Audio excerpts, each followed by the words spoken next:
Hi, and welcome to this AllYourBass drum bus compression quick tip. Today we're going to talk about what compressors can do for your drum bus and how to program them efficiently so you can dial in on the sound that you're looking for. We've got a drum bus here and there's a break sitting on it, and it has a FabFilter Pro C compressor. So let's pull that up.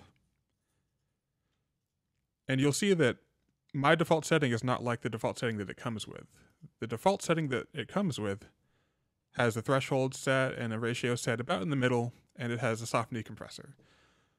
And then what I have done is I've set up a default setting with the threshold at the bottom and the ratio all the way up and the attack and the release all the way down. And I'm going to talk really briefly about why that is.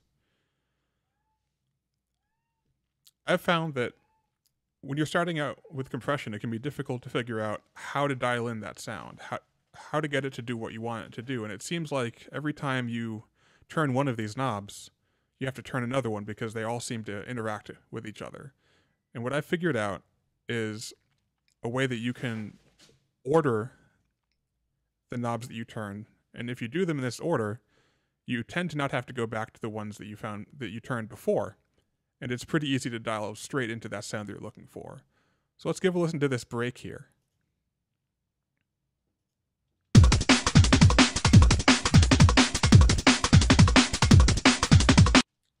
Okay, so that break sounds pretty nice. It's from a BHK breaks collection, and it does need a lot of processing, but I'd like to show you how you can use compression here on the drum bus to bring out the punch and add a bit of snappiness, and then also to help sort of get all of the elements, and this is a layered break, and your breaks will probably have a lot of layers in them as well, to get all those elements to gel well together.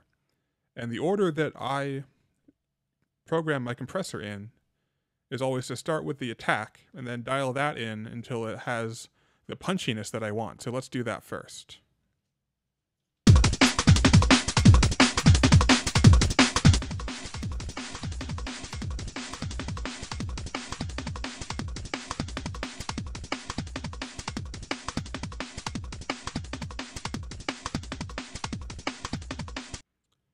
So you can see that makes a big difference in the sound already, and with the attack all the way at the bottom, it sounds pretty crap, because we've got the threshold all the way at the bottom and an infinity ratio, so it's compressing the hell out of this thing. But with those settings, when we dial the attack in, we can really hear the effect that that attack setting has on the sound. And we can hear that when it's in the 7, 10, 15 millisecond ratio, you're really just letting through the transient, just the very first hit of that drum sound, and then as it gets farther towards the 50 ratio, you're starting to let in more of the sound of the stick and the beater, and you're getting in more of the punch of the drums. So let's take another listen to this at 58 milliseconds and see how it sounds. So it's nice and punchy, but obviously that we're not done. There's a lot of pumping going on with the release, and the ratio sets so high. So let's move on to the release. And what we want to do with the release here is we want to get the release to come back to bring the compressor all the way out right when the next hit sounds. So from the kick to the first snare, we want that compressor to be completely disengaged by the time the snare comes around. And I'm using Pro C here, even though this will work with any compressor, because it has this really nice histogram that lets me see exactly what I'm doing. But as you get more accustomed to using a compressor this way, you'll start to use your ears instead of your eyes, and that's a far better way to do it. So let's go ahead and dial this release in until we see or hear the compressor releasing at the right moment.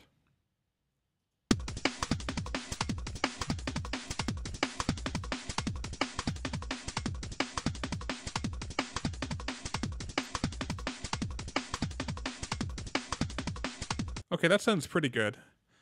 And the interesting thing is, if you take the attack setting, which is 60, and you add it to the release setting, which is 120, you get 180.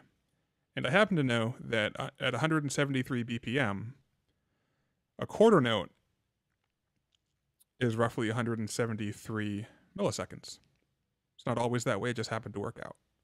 So if you add these together, you get around 180 milliseconds, which is roughly a quarter note. So it makes sense that after the attack kicks in, it lasts for 60 seconds, and then the release comes in 120 seconds later, that we're right at that snare.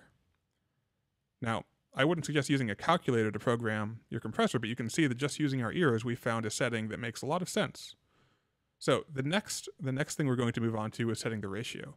And you want to set the ratio just low enough so that you can start to hear the compression kick in. So we're going to try that now.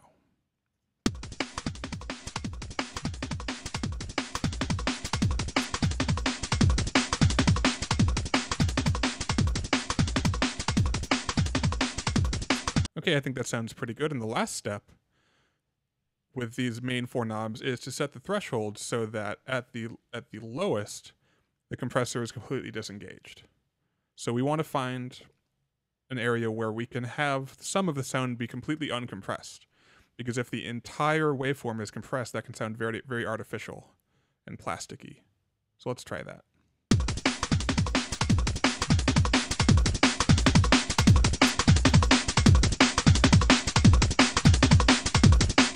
And we can see on the histogram here that at the very bottom, where this white band is the input and this yellow band is the output, that we're not really doing that much compression. Whereas at the top, we're doing about, let's say up to 3 to 4 dB of gain reduction. Now the last thing we want to do is A/B this against the dry signal and adjust our output trim to get them to the same apparent loudness so we can really compare what we've actually done to the signal rather than being fooled by possibly it sounding louder than it was before.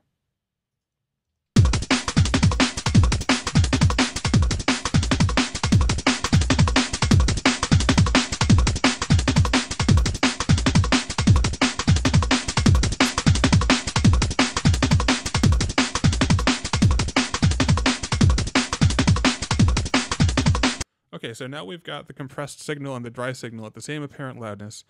So let's go ahead and A/B this one final time and see if we like the changes we've made.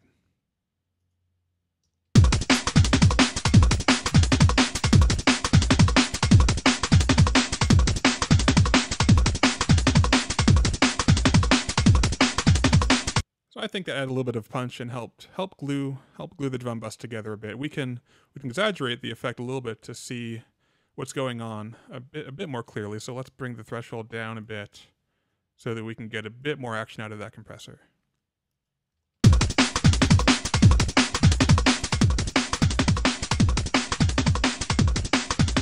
So we can definitely hear that there's some attack coming through there. It makes it nice and punchy. And the release is actually, I think, maybe a bit too high. Let's try that again.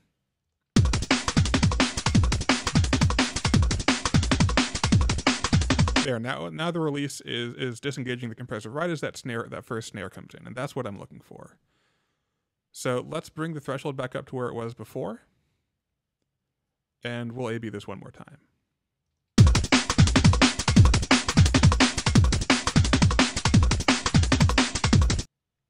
And let's adjust our trim again.